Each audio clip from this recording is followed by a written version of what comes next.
Hello again mga bossing at welcome ulit sa pinaka-boring na channel sa YouTube na naninira ng mga motor. So, ito nga yung Pinoy 155 na inaayos natin ngayon. So, medyo wala naman siyang actually sira pero more on marami din nililinis para na lang maging presentable siya at walang niyang init.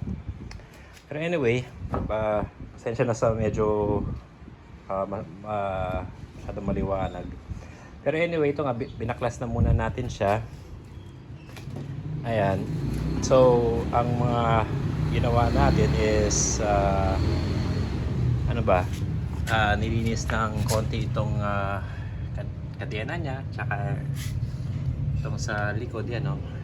Malinis na siya. Ayan. Na ginamit natin ng degreaser para naman luminis siya kahit papaano. Tapos itong shock sa likod ay nakabili tayo ng second hand na lang para mapagkasya natin yung budget natin para dito. And then ano ba? Ito pininturahan ang swing arm niya.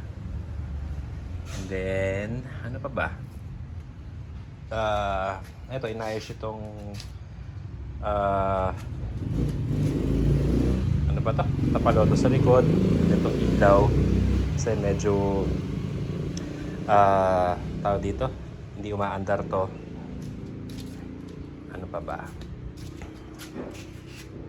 So far, parang yan lang palang yata yung mga nagagawa ko. Ay, actually, ito pa pala. Itong manibela niya ay nilinis natin, tinanggal yung pintura, and then ayan, pinintura natin siya ng flat black na Samurai, yung brand ng spray paint na ginamit natin. And ito flat black siya pero medyo may kinang siya ng konti compared sa yung nagamit kong isa is yung Bosni. Okay din naman yun.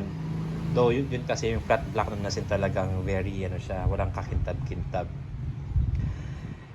Ito rin itong mga yan, piniturahan na rin sa kabila.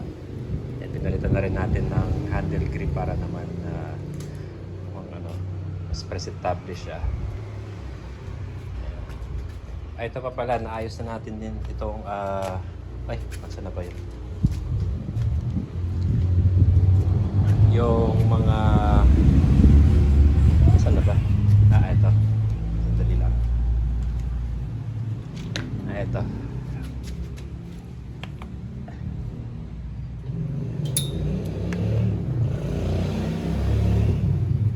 Sandali lang mga boss.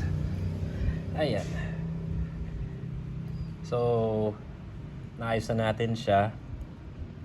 And ito yung sa may likod na signal light. Then pininturahan ng konti yung bracket niya para naman malinis. Ito ano yata to, deep residue. So lagyan na lang natin ng linisin na lang ng gas pag nakalagay na siya. Oh, yun lang naman for now yung update. Currently kasi papahinga lang ako ngayon kakalagay ko lang nitong sa brake lever niya, nilinis, tsaka ayun, inayos ito, yung switch niya. So ayun, medyo natatagal lang ng konti kasi nga busy rin tayo sa ibang bagay na kailangan din unahin.